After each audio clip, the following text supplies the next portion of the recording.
Let me just switch recording on. Right, we're off. Have we started yet?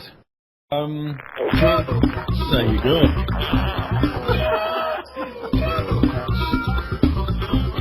We have started. This is Turbocast 12, the 2010 General Election Special. A unique document of social history. Good evening, Dr. Brownhill. Hello, Simon. How are you doing? I'm rusty and I'm very tired.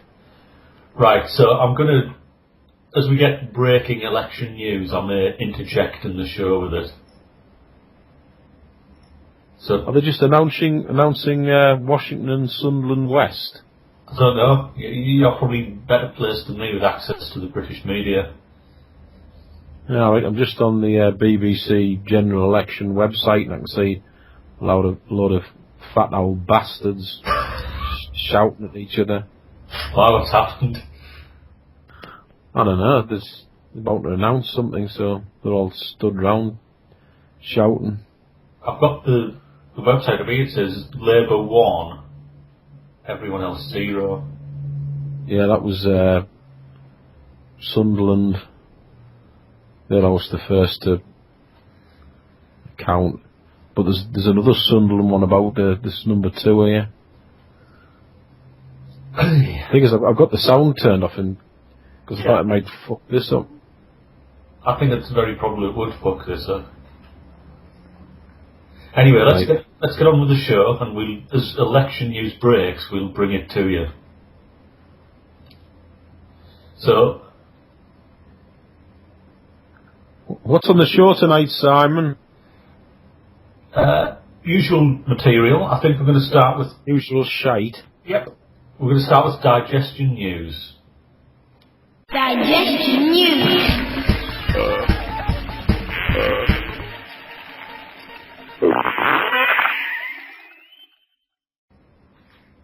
So, take it away, Dr. Brownhill. How have you suffered? Well, we've had quite a long break, really, haven't we, since the last one? I think this must be the longest. 17th of March, yes, it's our longest break between Turbocasts due to various logistical difficulties and you not reading your email. You can fuck right off on that one. Right, I've just been consulting my email because, as you know, I email you stuff, don't I, when I'm not going to remember it. And there's a few things in here. Let me have a look. I mean, there's one that you sent me. What the fuck is it? There's one here that was quite recent. 8 fish and chips twice. Large battered sausage. 1 curry. 1 gravy. And 2 slices of wholemeal bread. I'm glad you went for wholemeal bread just to make it healthy. It's a sensible option. Got heartburn almost immediately. That's it, you know. Yeah, I haven't got any more detail.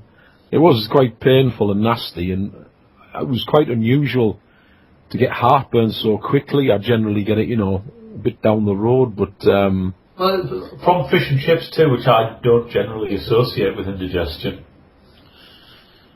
Yeah, I mean, there was a fucking hell of a lot of it. It was. I'm really, really glad to see the re-emergence of land and sea twice. Large sausage and. Yeah, because that was all your standard order, wasn't it? Fish and chips twice plus a fried shake. Well, the Sunday night fish and chip run was just fish and chips, Whopper sausage. Yeah. Fish and chips twice is when you have the hunger. And the demon is on your back. Yeah, and it's the only thing that's going to do it. It's a big eat. It's a big eat. Had drink been taken in this episode? No, may have been drink the day before, which quite often precipitates, the hunger. Yeah. And, I'm not sure. I don't eat them very often, but when I do, I really like to enjoy them and make myself feel ill. Yeah, and there's a bit clagged on the end of this email. On Sunday, bought sarnies from Marks and Spencer. Got a triple pack of cheese and ham, prawn mayo, and I think the third one was bacon, lettuce, and tomato. And I was with Dr. Brownell Jr. at the time, and he said, I think he suggested, "Oh, Dad, eat the 3 of them at once." So it's like a big stack, with 3 different ones. Yeah. And I just lifted out the packet in one and ate it, So it was quite a mix-up. That's not unpleasant, actually. Yeah, I'd like to do some sort of challenge around that. What, it was quite a sandwich eating challenge? Yeah, I was only just able to get my mouth round it, like squash it down and force it in. Yeah, you need a reticulating jaw like a python. Yeah, but it was interesting, and I'd like to experiment with, multi-layer sandwiches. All right. If anybody's got an idea for a multi-layer sandwich that would like us to eat, then please email. Oh, yeah. We don't. If you're writing to eat a massive dog shit sandwich, we're not going to do it. It has to be remotely feasible. Yeah. Labour have got another seat. I think it's in the Sunderland one, another one that was expected, but it's all about the swing, as you know, Simon. Yeah. Had a large tub of Tesco Bubble and Squeak covered in brown sauce for my lunch. Had acid, gas, and a couple of sick jets over the last couple of hours. I fucking love Bubble and Squeak, mate. I thought I was doing my insides a favour, bastards. That was that episode. Why are you calling Tesco bastards? I was actually calling my insides bastards. All right. Because I thought I was doing them a favour by, having potato and vegetables for my lunch. And they shat on me, So I was annoyed with my insides for that one. I think you kicked it off with the brown sauce, personally. It wasn't a lot of brown sauce, just a taste. Yeah, well, brown sauce is basically sugar and acid, isn't it? Yeah. Right, next episode. Had some stuffed jalapenos for my tea today.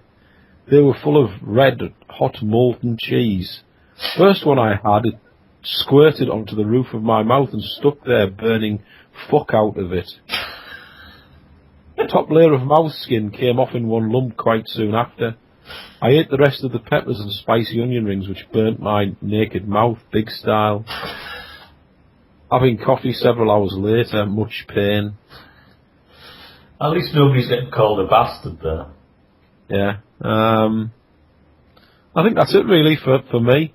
That's a fairly decent track record there.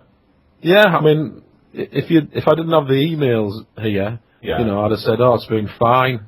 So, I just have to do the emails. I would have no material there. Once you dig into the archives, there's always stuff there. Yeah, I've just got to make a note of it as it happens, and we'll be fine. Yeah, so I've got some news, but my biggest news is that I'm starting to feel a certain pressure of expectation toward digestion news, and I've noticed I've started to go out of my way to put myself in situations where indigestion could occur in order to generate podcast material. So I noticed there was a bottle of orange juice in the fridge that was way out of date, probably over a month. Just forgotten about back to the fridge, and it sort of titrated into a ghastly looking clear section, and below that was almost like a jelly strata. Yeah.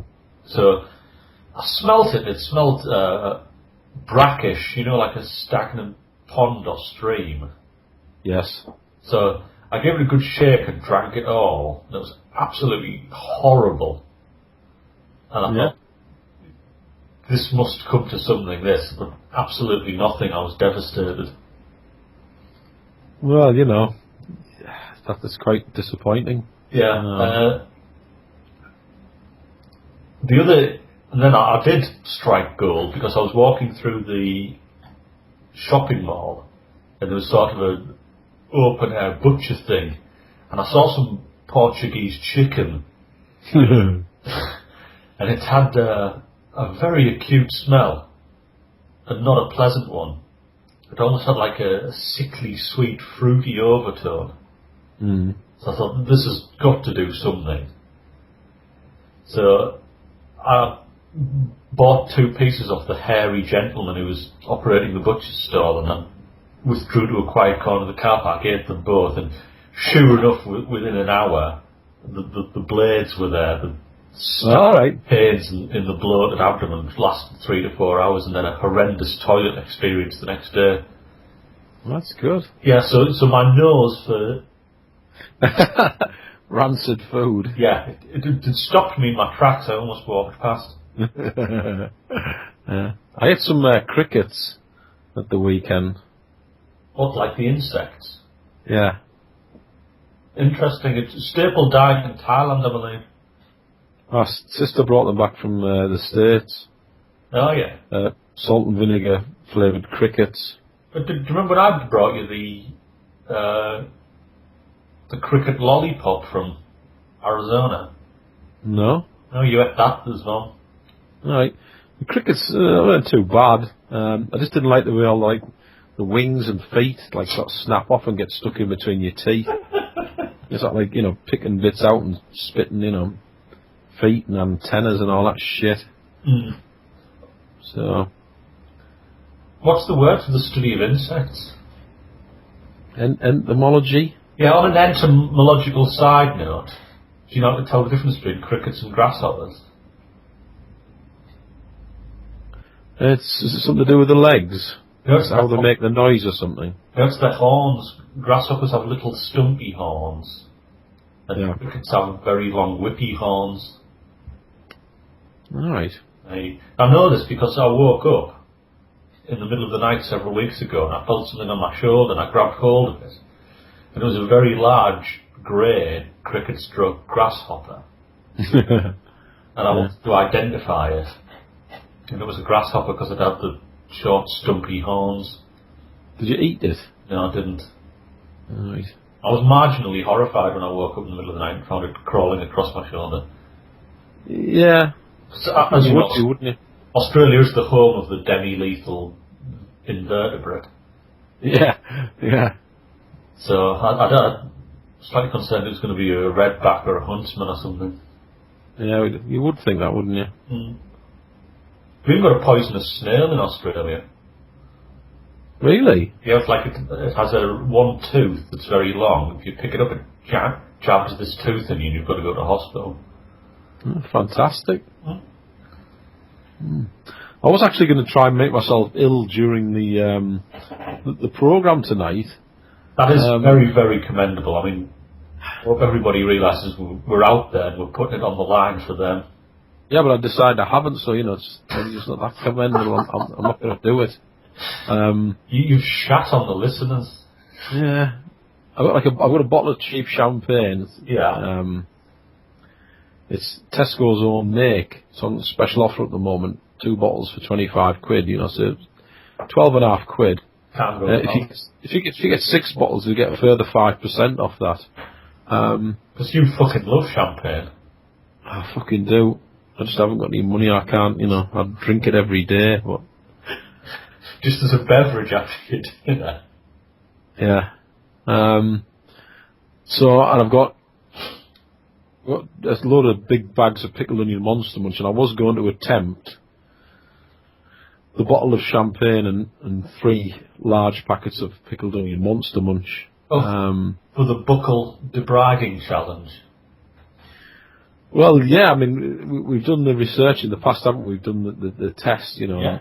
Generally, I found that if you had 2 large bags with some cheap champagne, it would take all the skin off the inside of your mouth and tongue would drop off, you know, over the course of the next 2 days. So I want to know what happens if you eat 3 bags. Well, I salute your commitment to science, but I think it may have proved not terribly good podcasting to hear you chomp through 3 bags of Monster Munch over the course of an hour. Well, I don't know, it was just a thought. I don't know. I like the idea of something live going on in the background, with the election and what have you. I just thought, I'll do that as well, because we haven't been on for so long. I just wanted to give them something special, but you're not going to do it. Well, I've got to take the young one to school in the morning. Yeah. I've got a long drive, and then I'm climbing Snowdon on Saturday. Sorry, I'm going to attempt to.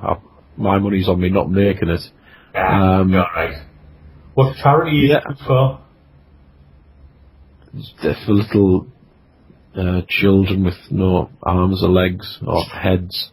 I thought because it's breast cancer week. I thought you'd do for breast cancer, but no, it's little children with no arms, legs or heads. Yeah. Right, I mean, my heart goes out to them, but I don't know what you can do for them with money. You'd be surprised. A little goes a long way.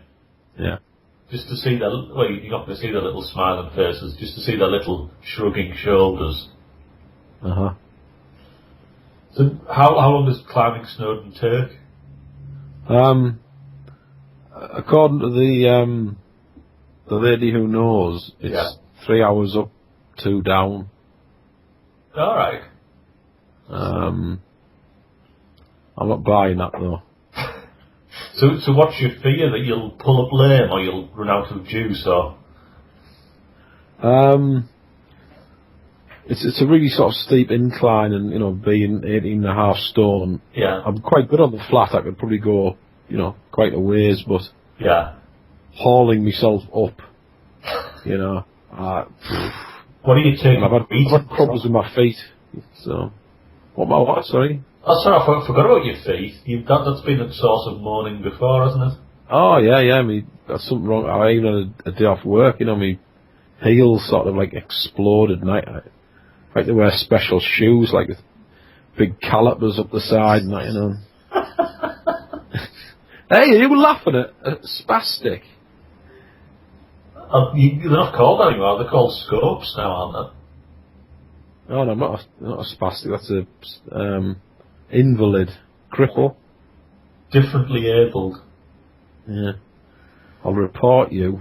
Well, I wish you and your plates of meat the best of luck. Yeah, well, another dangerous thing is I'm going up with 2 birds, Ah, see, bad weather. So there'll be like bloody stumps hanging out me jeans, but I won't be able to stop. Because I'm with the birds, What's the weather forecast? Is it going to be clement? I think it's drizzle. Oh, lovely. Not too warm, not too cold. I like a bit of drizzle. Well, what are you eating at the top? I don't know. I hadn't really thought about it. You're supposed to eat Kendal mint cake or something.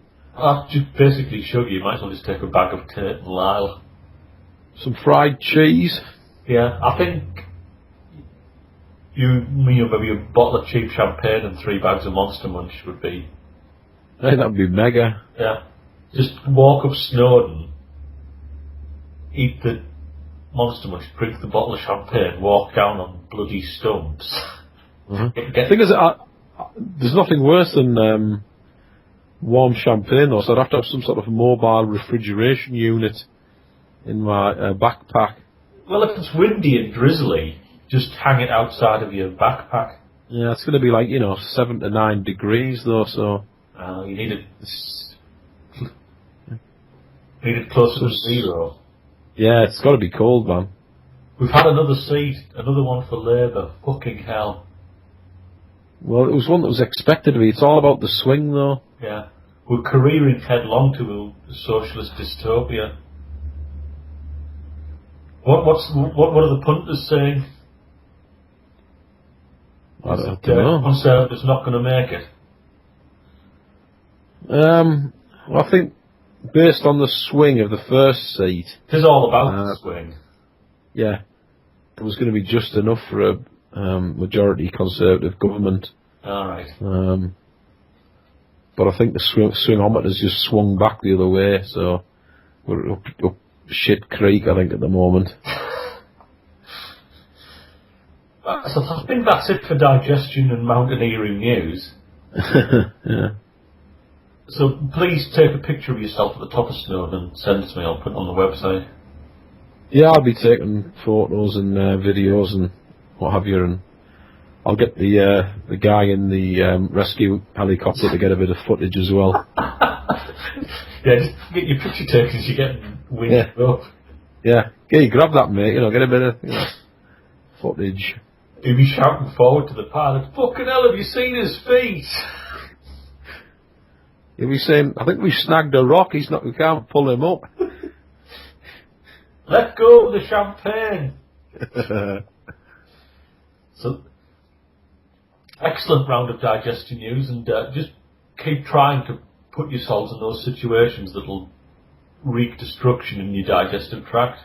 Well, I'm always trying. I haven't vomited for it. I mean, when was the last time you vomited? I mean, I've shat myself recently, but who hasn't? Yeah. I don't think I've vomited for quite a while. I mean, we're definitely talking years. Mm. The last real vomiting episode that I distinctly remember was food poisoning in Afghanistan, and that was 2002. Yeah. So I think I'm coming up to 8 years vomit free. Fucking hell. Yeah. I'm not that long. I can remember. No, I've spewed up a few times in this house, so. Yeah. Well, you have always been a spewer by trade. Yeah, but I've sort of grown out of it, I Uh-huh. used to spew up every week. But, obviously, from the last, what was it, for my 5 greatest spews? Yeah. But, not so much these days. Oh well, see what you can do, and we'll move to the next section of the show, which is the big question.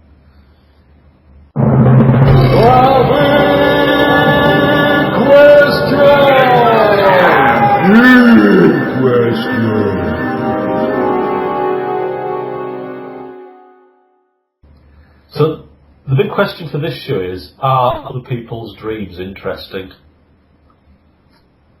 That's a big question. It is a big question, and I think we possibly have divided views on this, so I'm going to set up my case, then I'm going to get you to issue the rebuttal.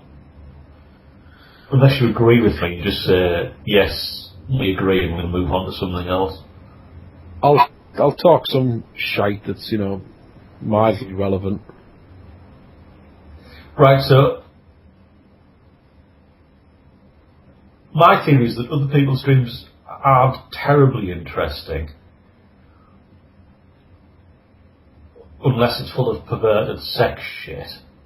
Then I think you can raise a glimmer of interest over that. And I'll tell you why I think this. It's my theory that. Are you getting shit sound quality at the end? Are you sort of ducking out, or is it? No, I'm fine. Are you doing a bit of a Norman Collier?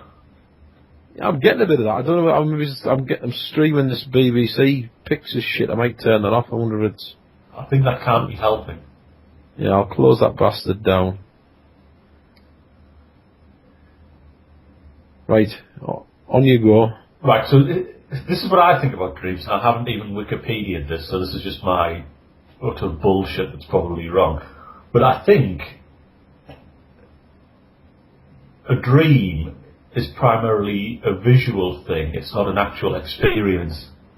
So I had to write this down, but yesterday morning I had a dream that I was cutting trees with my next door neighbour who I used to live next to in Belgium while wearing judo suits. Now, if that had actually happened to me, it would be something that I would remember distinctly for the rest of my life. But the fact that it was a dream meant that if I didn't write it down pretty much instantly, I'd forget about it. So the dream obviously is an experience that operates at a much more superficial level than a real experience. You know what I'm saying? You can dream things that are absolutely outlandish and you forget them by 10 o'clock that morning after you've had your first shit and cup of coffee. But if you'd really had that experience, it would be life-changing. And the fact that the dream is such a superficial, transitory experience and isn't deeply felt, I think, means it's just a phenomenon in your visual cortex. It's not necessarily an experience, and that's why other people's dreams aren't that interesting, because they're not telling you something that happened to them, they're just telling you about some random sparking of synapses in their visual cortex. Well, I mean, I get what you say about the, you sometimes if you get it, you'll remember, you remember it and it'll be gone. It sort of evaporates, doesn't it? Yeah, very quickly. But I think if something is interesting, it's just like telling somebody a story.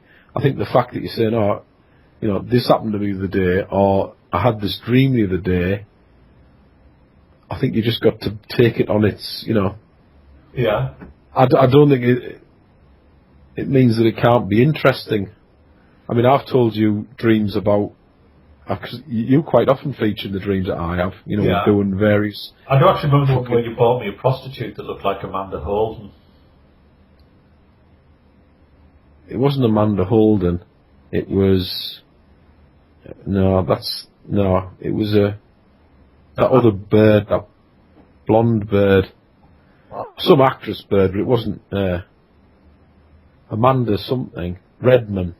You fucking tight-fisted bastard. What? Hey, she was fit as fucking fuck, man. And you must remember the one where the water was coming up and you couldn't swim or something. Where there was a big flood. Was this the one where you blamed me for panicking? Yeah. Yeah, I vaguely remember that. What the fuck's that noise? There's no noise on my end, mate. I'm getting fucking noise. I demand that the noise stops. What the fuck is it? Some foreign bastard. What language? What the fuck? Is it just in my head or is it on the speakers? I'm certainly not hearing it, so it must be on your computer's audio channel or in your head. Hang on, let me just... Somebody playing like a flute or something? Just relax and enjoy it. He's gone now. Alright. I'm just looking at what websites I've got open. I had some Australian news channel. Alright. Reading about a prostitute. It's gone now. What? It's legal here. What, murdering prostitutes? Oh, it will be eventually, but to be a prostitute, and prostitution in general is quite legal here. Alright. What the fuck was I talking about? Oh, dreams, yeah. I don't know. I had a fantastic dream this week. Really vivid. Yeah. About attending a Morrissey gig in Leeds. Mm-hmm. And I've been to see Morrissey a number of times. I usually go with Graham, who I worked with. And the gig was about to start, and Graham wasn't there, I rang him up, and he said, I'm at work in Stokesley. I've forgotten all about it. And I was saying, you fucking dickhead, the venue's great, and you can go on the stage and just stand right next to him. But Morrissey had like long hair at the back and blonde streaks in his hair. And it was, like I said, there was loads to the dream, and it was, it was long, and I remembered it really well. I still remember it vividly. See, my point here is, and this may be just me, if you just told me that story and told me it wasn't a dream, I would have found it absolutely fascinating. But the fact that you prefaced it with, I had this dream, I sort of automatically slightly discount it. Right. You know what I mean? I find the mechanism by which you arrive at these things, sometimes you'll have a dream and you'll think, I know why I've had that dream. It's because blah, blah, blah, blah, And the fact that I had this this dream, and I dreamt that this venue that we had 4 levels on it, and at one point I found myself under the stage with a group of traditionally clad punks. Yeah. And I was trying to get through this hall, and it doesn't bear any, you could say it's just purely random from things that, are floating about in there, but I find that interesting in itself. Are we talking absolutely genuine 1981 authentic punks, not 21st century? No. They were proper. They're even like a bit old, sort of, like the sort of Robbo sort of punk used to be, with pink spiky hair and safety pins and all that shit, Robbo absolutely kept it real, didn't he? He was authentic. Yeah. Have you seen him? No, I haven't seen him for ages. The last time we met him, he had a very large mullet and had a job delivering flowers. I just thought he was a brickie. I can imagine how your special moment would be enhanced when you get a lovely bunch of flowers delivered by Robbo. There's this delivery guy who once came to our place of work, and his whole head was tattooed. His face, neck, every inch of his bald head, face, ears, fucking neck. Circus act. Yeah, and it was quite shocking.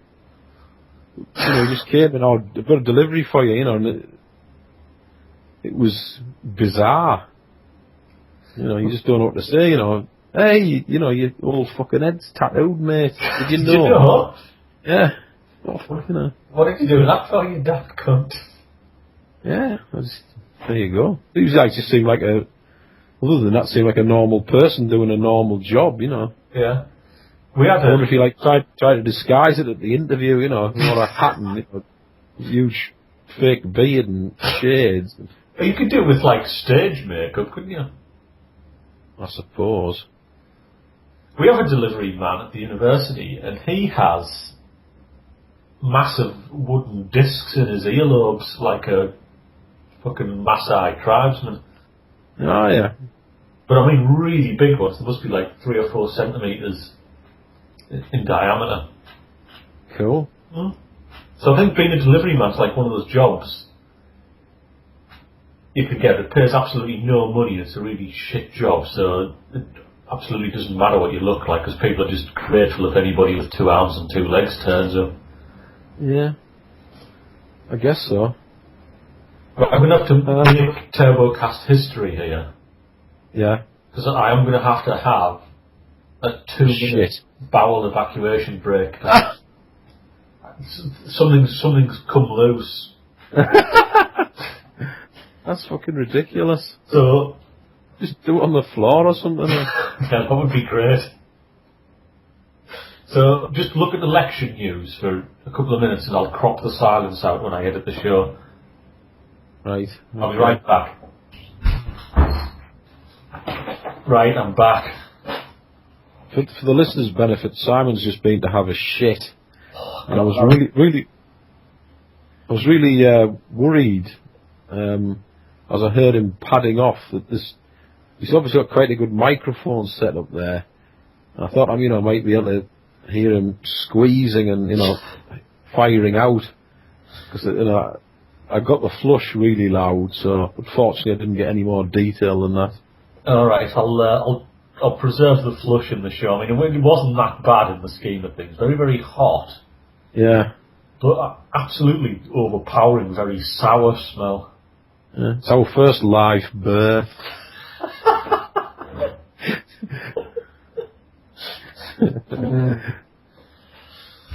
What's next then, Simon? It's the musical interlude. Fucking mega. So tell us about Never Ever. I'm really proud of this song. I think it's really great. It's a bit different. It's got a bit of a country sort of feel to it. I did a spectacular video for this particular track, which you can see on YouTube, which involved me. I put a large padded envelope on my head, I danced about like a twat in my back garden. In the middle of the day, and next door neighbours could have been watching out of the window. I obviously couldn't tell because I had a large padded envelope in my head. I've always felt that your vocal gifts would be very well harnessed by more country and western influence material. Yeah, it's definitely got that, country, feels country to me. Yeah. It's nice to sing. I did it with, it's Patrick Cannell that's produced it. Yeah. He's done a great job. I really like the track. I think it may have been inspired by a woman. Okay. And the sadness that, quite often involves. Before we go to it, can I suggest that you do a folk/country/bluegrass album called Champagne on Snowdon? Yeah, I don't know what that is. Maybe you can explain it to me like off air sometime, and I'll certainly consider it. Right. Well, let's listen to Never Ever then. Take it away, Dr. Brownell.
Thank you very much for that, Doctor. I'm sure we all enjoyed that. Excellent. I certainly did, Simon. Yeah, great stuff. Now, have you got a diary handy? I think there's one kicking about. Why don't we have a read of it? Shall we? It's time for Dr. Brownhill's day-to-day from years ago. Dr. Brownhill's day-to-day from years ago. Dr. Brownhill's day-to-day from years ago. So, hang on, we're actually... Shit! I was going to say, what date is it?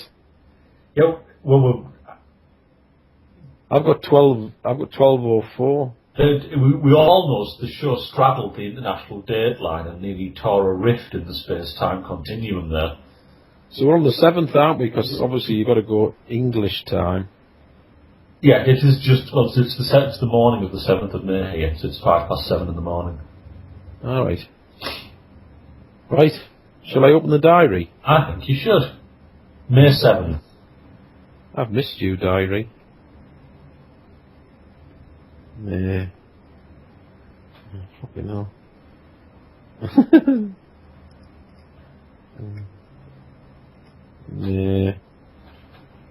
May 7th. Yeah, there we go. Right, 1977.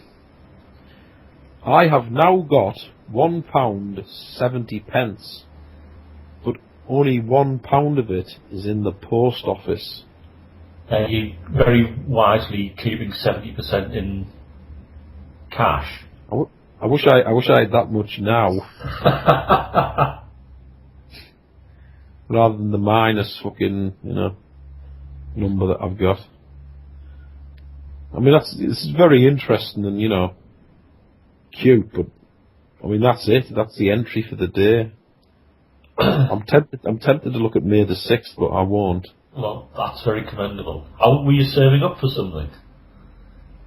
Believe it or not, I don't remember. All right. And there's obviously no more, more information on that. So, so that's 1977. I just thought the fact that you'd taken the trouble to make that financial entry meant there was some sort of broader goal. Yeah, it must have just been a very slow news day. At least you didn't tell us you were going to play football tomorrow. Yeah. Anyway, let's hope it gets a bit more interesting. 1978. Today we went down to the fish sands. The clock was wrong, so I missed the Sunday service. Service? Oh, shit. The Sunday service. The clock was wrong, so I missed, M-I-S-T, missed the Sunday. That's all it could be. You weren't a regular churchgoer in those years? No, I wasn't. Sunday, I don't know. The clock was wrong, sorry. I'm just trying to think, was it a bus or something? Bus service? Could have been. The clock must have been like a church clock, because this is from the days before watches were invented. Yeah. Interesting. Yeah. 1979.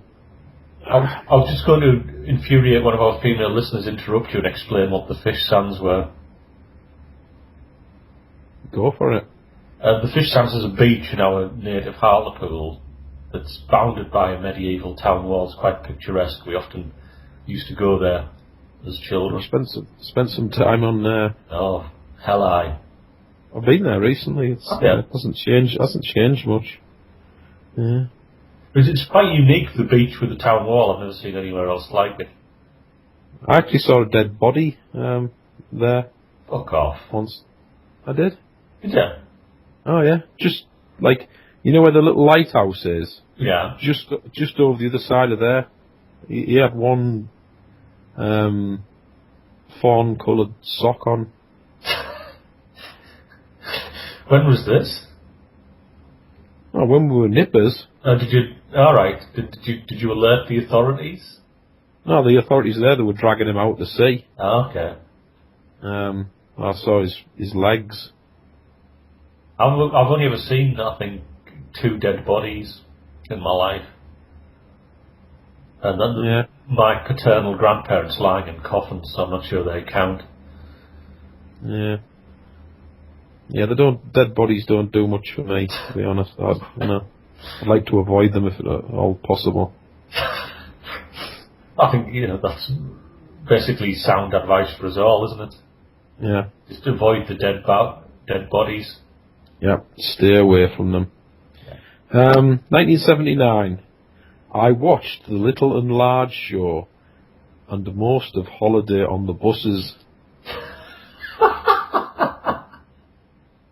Today, Kath, my mum, Phil, Simon and I went to the fish sands. We were looking for cold nails. Cold nails? It's all fish sands all the time in the summer, isn't it? Yeah, so your mum and Phil and Yeah. and us two. Me, my mother and my mother's sister. The fish sands. We were looking for old nails. Oh, why did we want old nails? I don't know. I mean, even in the frigging 70s when nobody had any money, nails weren't expensive. I don't know, maybe they were like interesting sort of relics or something, but...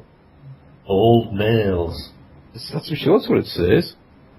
Looking for old...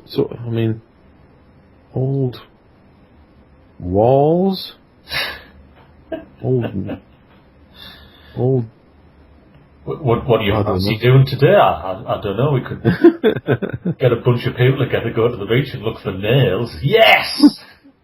Hey, not any nails, old nails. I'm going to have to start scanning the pages and then, Yeah, it might not be nails. People can chip in with their contributions. Yeah. I don't know. Old... The end's the wrong way around. What did it say at the start of that? Could be an H, that. Old halls. Old. Oh, I don't know. What did it say at the start of the entry? There was something else I wanted to comment on. I watched the Little and Large show.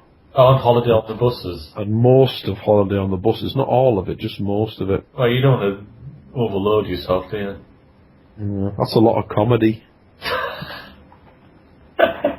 Little and Large is still on the go, aren't they? They're doing a commercial for double glazing at the moment. Fantastic. I believe is it Little? What are they called? Ed Little and Eddie Large. Yeah, that's it. Little's son is like a raving junkie who keeps spending all his dad's money, so they can't afford to stop working. Aye. His loss is our gain. Well, it's comedy's gain. Yeah. What did I actually watched Holiday on the Buses quite recently? During my unemployed period. Yeah, if any of that comes on, you just got to watch it. It's comedy gold. It really is. What did they call the toothy conductor who was the unlikely ladies man in omnibuses? I can't fucking remember any of the names. Oh, you remember Butler and Blakey? Oh, yeah, Butler and Blakey. Olive, Mum. Yeah. I can't remember what they call the useless son-in-law. Anyway, the conductor, I think he was called Mike, he killed himself in Australia. Did he? Yeah, he was... pardon me. Because isn't... once omnibuses came to an end, he, like so many showbiz people, when the magic stopped, he had no coping mechanisms and he never really came to terms with the lack of success that followed. So which one was that? The blonde one? Yeah, the big blonde goofy one who always used to stop at where the bus turned off the terminus, get out and bang some bored housewife. Yeah. But isn't there... Blakey still going? I'm sure he is. Hang on, I'm just going to find out what they call that guy. Yeah, I'm looking now. Bob Grant. Yeah, Zach Hart. Bob Grant was Zach Harper. Yeah. Yeah. Jack Hatt was the character. Yeah. Quality gear.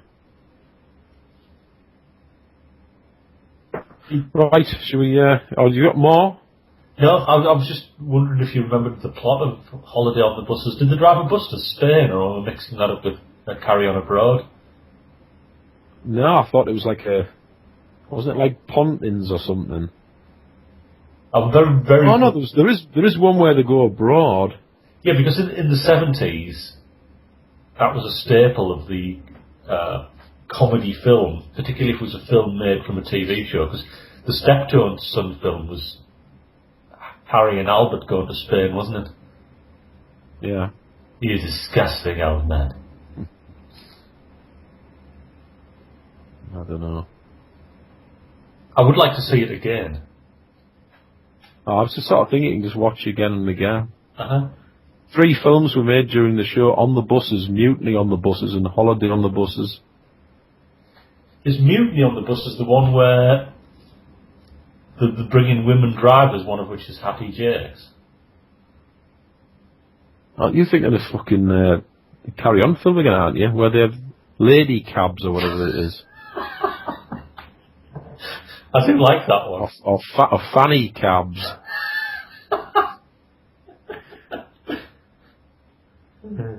I'm sure it's the one where they bring in women drivers, and it's like... Plot synopsis: bus driver Stan Butler agrees to marry Susie, much to the anguish of the rest of his family. Arthur loses his job, so Stan, as the main money earner, agrees to delay the wedding while teaching Arthur to drive a bus. Meanwhile, there is mutiny at the depot when the depot manager installs a new radio control system in all the buses. Jack tampers with the radio system and crosses the wires with the police frequency, and several misunderstandings ensue. I've seen this recently. I've seen this in the last month. Can you imagine hilarious. Working in a bus depot and the bus depot manager says, right, we're not going to have drivers anymore, we're going to invest this radio control system. Uh-huh. Fantastic. I would like to see that again. It's not the one I think. There's definitely an episode where the drivers go on strike, because obviously this is the 70s, and they replace them with women drivers, which include Pat Coombs, Hattie Jakes, and some token Totty. And whenever the attractive one climbs up to the bus in a short skirt, there was like a big whistle on the soundtrack. Like, followed by Jack cackling. Yeah. Yeah, fucking love On the Buses, me. Ah, no, it's the original On the Buses with the women. Yeah. Bus driver Stan can't afford the repayments on a new washing machine. His overtime earnings have been cut because the bus company decided to revoke a long-standing rule and employ women bus drivers. He joins forces with his long-time work colleague Jack to sabotage new female employees. Great stuff. Anyway, I think we better move on. Yeah, it's turned into a bit of an On the Buses special. Yeah. Right, 1980. I did a good piece of writing for English. I hope my mark follows accordingly.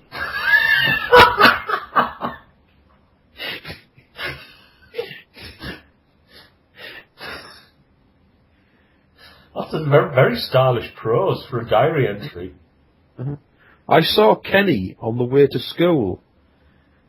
I got my haversack and it is very good. Much better than the last time. That's it for 1980. When we were young, it's interesting, we were still in a time where World War II was a distinct memory for a lot of people.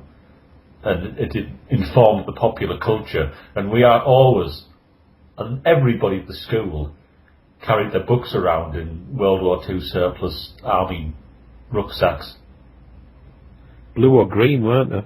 Yeah, the blue ones were slightly smaller for some reason. I never quite worked that out. And they used to cost like a ridiculously small amount of money, like £2 or something. Yeah, you got them from the army surplus store, didn't you, in the town centre? Yeah. Oh, what did they used to call that shop? There was a chain of them. Had a name. Oh, I can't remember. They were made of really stiff, heavy canvas. And they used to last forever. I mean, one would easily last you the 5 years of your school career. I've still got one. Have you? Yeah. Can you take a picture and I'll put it on the website? I certainly can. I think it's got marbles in it. Right. And it was de rigueur to paint the back flap with household paint, which made it go very stiff and waterproof. And then to which you could then inscribe the design of your choice. So Leeks used to paint mine. He was the artist. Right, 1981. Adam and the Ants are number 1 with Stand and Deliver. I took my tennis racket to school on the afternoon, but the only thing I did was hit people. My new something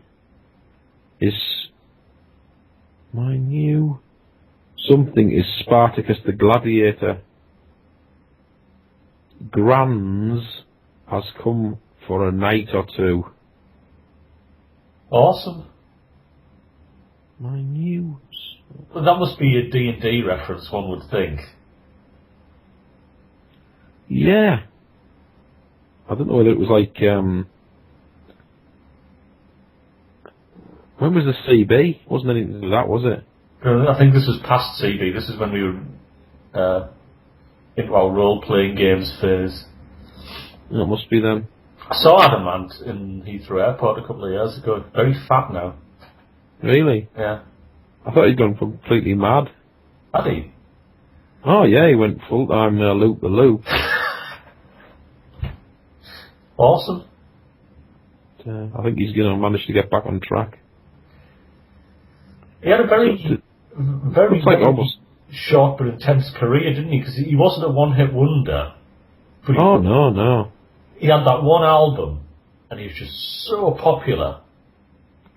But he was Adam and the Ants, and then he was Adam Ant, wasn't he? He had a solo thing as well. Yeah, but never really did anything. No, he did. He had a couple of number ones. He did Goody Two Shoes as a single artist, and is that right? A couple of number ones. Oh yeah. But yeah, it was quite short, but burned very brightly. Yeah. I think Stand and Deliver was his standout track with very, very dynamic production values and high energy. Yeah, a lot of people remember Prince Charming though, especially because of the video and the Diana Dawes aspect. Yeah. Do you remember what? For people who aren't quite as incredibly ancient as us, one of Adam's signature moves was a stripe of white makeup across his face. And it was quite a straight, regular stripe. It wasn't like a brush mark. And I can remember kids at school applying this to themselves with Tipp-Ex. Yeah? Mm. Cool. That's how dominant he was in the popular culture of the time. Wasn't the song that broke him? Was it Dog Eat Dog? Is that what it?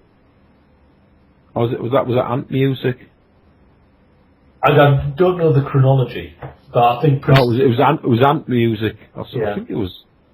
But I remember it being big news at school. Everyone was whispering it.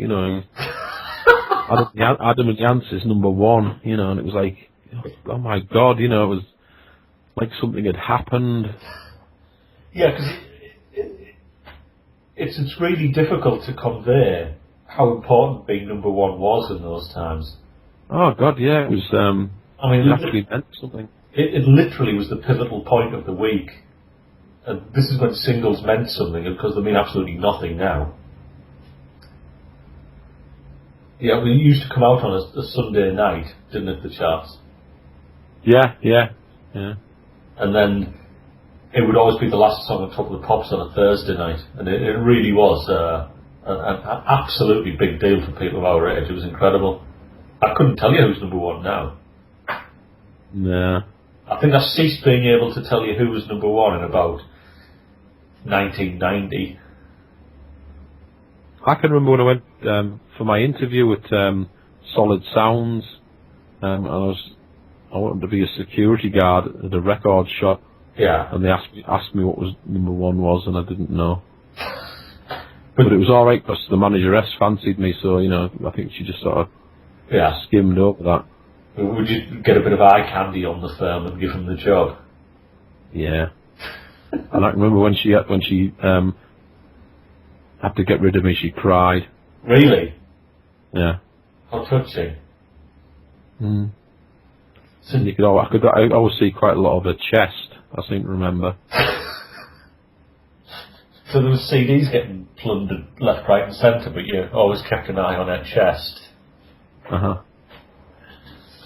Well, I'm looking here, it's Dog Eat Dog was a track, but it's certainly only got to number 4. Bit strange. Ant Music number 2. Stand and Deliver is first number 1. Prince Charming. Yeah. Anyway, we'll move on. That's it for the diary. Outstanding set of entries. I enjoyed those. Yeah, it's a really acute glimpse into a world that's just completely changed in so many ways. I find it absolutely fascinating. Right, I'm closing the diary. Right, we have actually done the show in the wrong order, so we're going to do Explaining the Unexplained now. I thought it felt a bit strange. Yeah, I missed out Explaining the Unexplained. I had my phone on top of my notes, so I didn't see it. So we can do Explaining the Fuck Up. Yeah. So it's time for Explaining the Unexplained. Explaining the unexplained.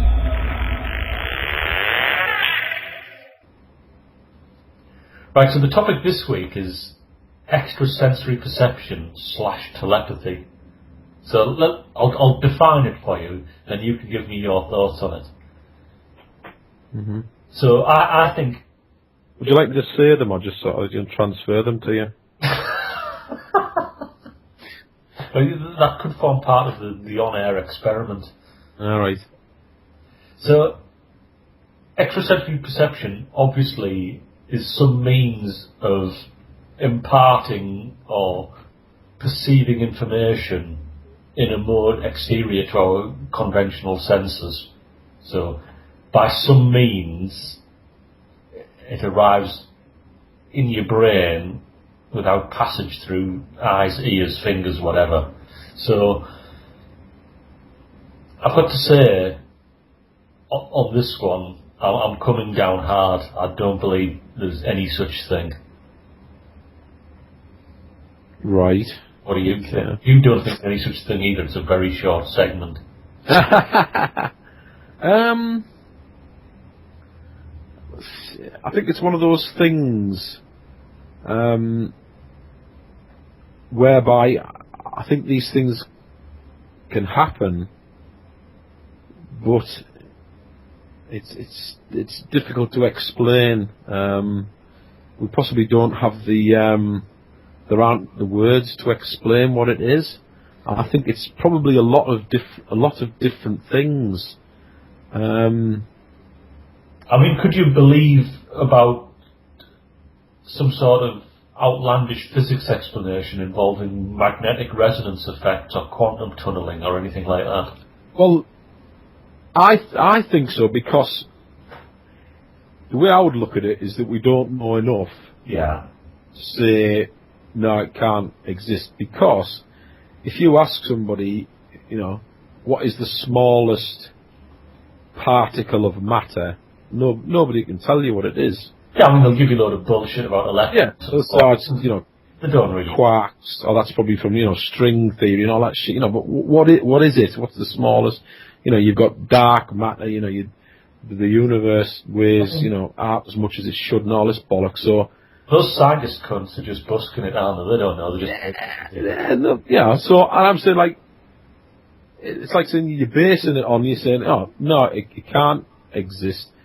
You know, you could say you can't prove that it exists, but I think to say that it doesn't, and there's like lots of, it might be stretching the sort of the boundaries of the subject a bit, but you've got things like a spider sense, yeah. Yeah. And then you've got pigeons, you know, homing pigeons and that, and eels and that sort of thing. Salmon. Yeah, knowing how to do things, and we have an idea how they can, you know, and like huge flocks of birds that sort of fly in perfect unison, yeah. Yeah. And just little things like that, you know, in nature. And I've had, you know, episodes where I've been expecting something. Yeah. And it's happened. I had something at work happen. I just thought, this guy is going to walk into the office, one of the managers, and then he walked in. It was like maybe it's a 3-second of, you know, premonition. I thought, oh, Steve Scott's going to walk in there. Yeah. And he did. And it was a feeling. Mm-hmm. You know, and it's nothing I've ever had, you know, there's all the years I've been there, I've never had it before, but at that time I just thought, I think Steve Scott's going to come in that door, and he did, just the exact, you know, so. Right, well, so I think in conclusion you're slightly more open-minded about it than me. But yeah, I'm not, you know. I would like to take this from the realms of the theoretical into the experimental and try an ESP experiment. That's exciting, man. So this isn't actually the first time we've done this, because in the days of the Unexplained magazine, which you used to get, you get those little cards with shapes on them. Yeah, and we decided to do an experiment, and I remember we were doing it in my grandmother's house, and one thing that absolutely remains with me very vividly to this day of that experiment was you said, I think I should be the one to look at the cards because it's a lot more likely that I'll be psychic than you.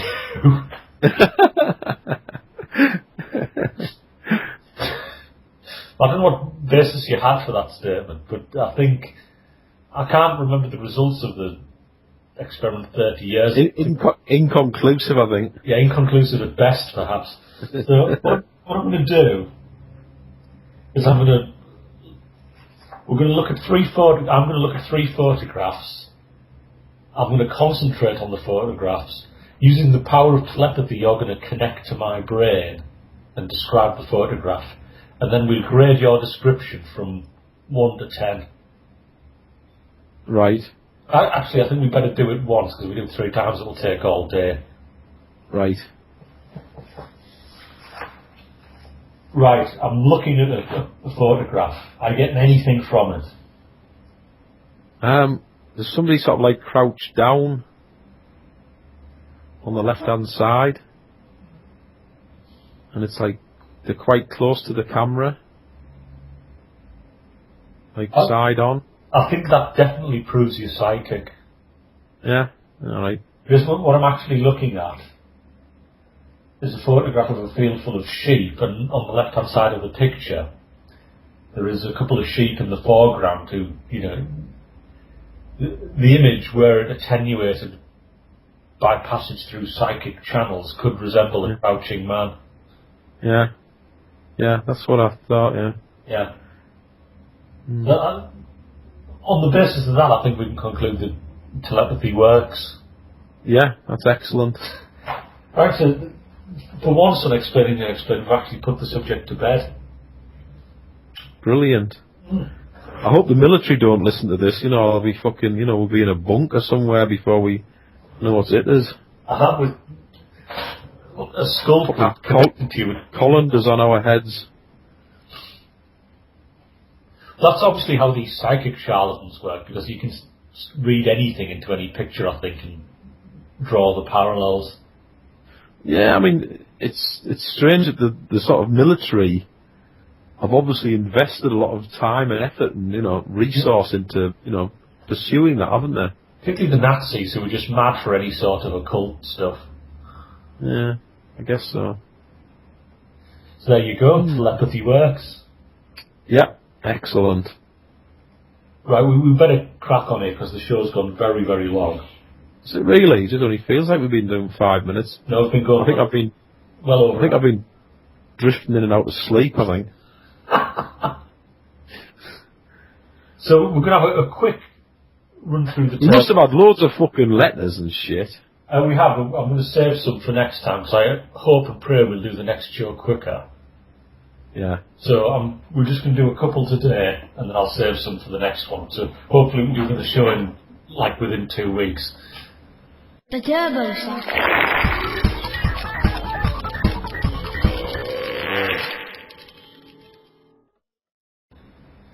So, long-time friend of the show, Penny from Los Angeles. Hi, Pen. Hi, Pen. By listening to Digestion News, has diagnosed Dr. Brownhill as having diverticulitis. So... What's that? So, it's a disease of the digestive tract. Let me just describe it to you. Go on then. The muscular wall of the colon grows thicker with age. Thickening of the colon wall may reflect the increasing pressure required by the colon to eliminate feces. A diet low in fibre can lead to small, hard stools which are difficult to pass. Over time, vigorous contractions in the colon push the inner intestinal linings outwards through cracks in the muscle walls. These pouches or sacs that develop are called diverticula. So... That's what is this the pain and, I'm just going to get to the symptoms. All right. Yeah. Common symptoms of diverticular disease include abdominal cramping, constipation and diarrhea. Yep, that's me. So I'm psychic and I've got diverticulitis. So I'm finding out a lot about myself tonight. I mean, if you're lucky, I read here that the inflamed diverticula can erode into the urinary bladder, causing bladder infection and the passing of gas during urination. I'd love to do a cock fart. Is that what it means? Yeah. Fantastic. So there you go. I think get yourself checked out, get the camera back up there. Play a trumpet solo. Pardon? Play a trumpet solo.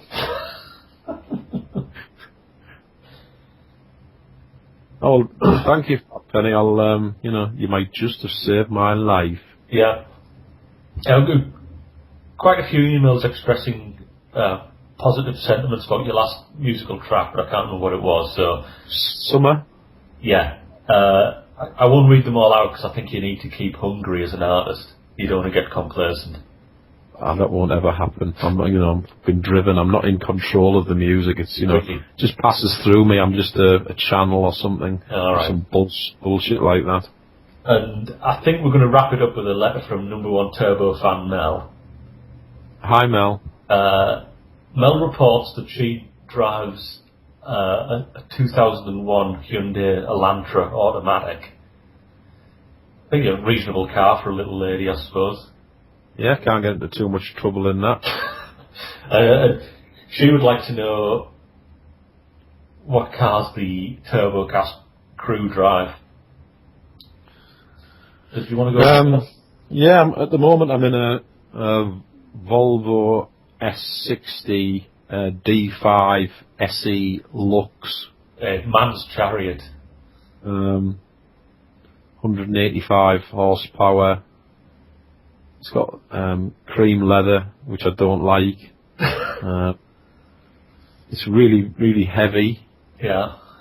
But it goes alright. Handles like a bag of shit. This is Top Gear, isn't it? It's comfortable and it's safe. That's all I can say about it, really. Have you got any plans? I bought it for an idiotic reason that I can't go into at the moment. Really? Yeah. Why does it involve male vanity? Yes. My ex-wife's new partner bought a nice flash Mercedes car. Yeah. And the Volvo was the nearest thing to a flash car that I could get. You know, it was quite a nice motor when I got it. I have been in it. And I really stretched myself to buy it. You know, it was fucking all the money I had in the bank, and you know, just fucking stupid. And then my ex-wife's boyfriend got rid of his car after a couple of weeks because he couldn't afford it. All right. And I was left with my Volvo, you know, as a reminder, you know, not to be such a twat in the future. You didn't get rid of his Merc. You didn't feel like your work was done and it was safe for you to get rid of the Volvo. I couldn't get rid of it, you know. It would have been a bad move. I don't know how he managed to do it. He probably had it, you know. I'm not sure about the mechanics of the deal, but I couldn't get rid of the Volvo. All right. And it would have, you know, obviously if he'd had that and then I got rid of mine, it would have been obvious why I'd got it. Yeah, and really, when he got rid of his Merc and you kept your Volvo, you win. Yeah. But interesting. Yeah. So it would have been better if I hadn't got it, but there you go. I'm possibly shattering illusions for Mel here. I actually don't have a car. I get the train to work. My personal transport is a Motor Guzzi 940 Bellagio bike that I don't ever ride to work, so that's more of a weekend thing. So I have no car, I'm afraid, Mel.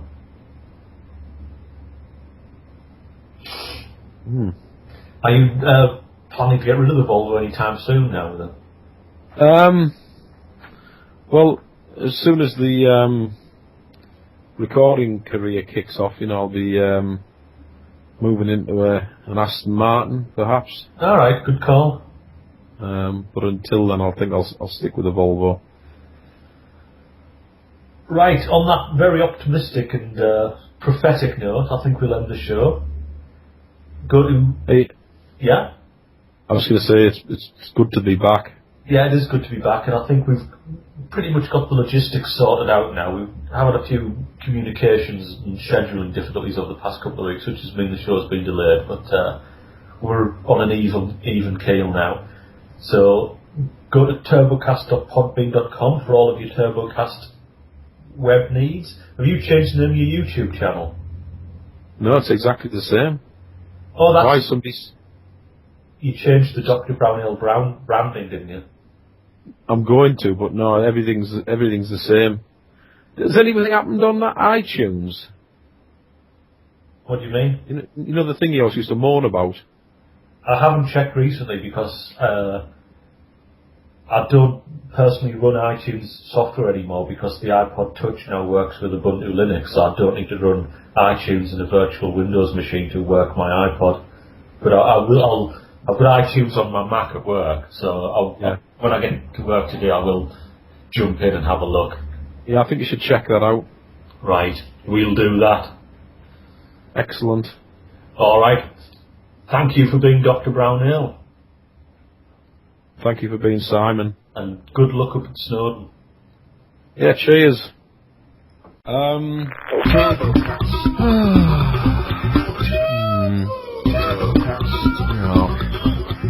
Yes. I think that's enough, don't you?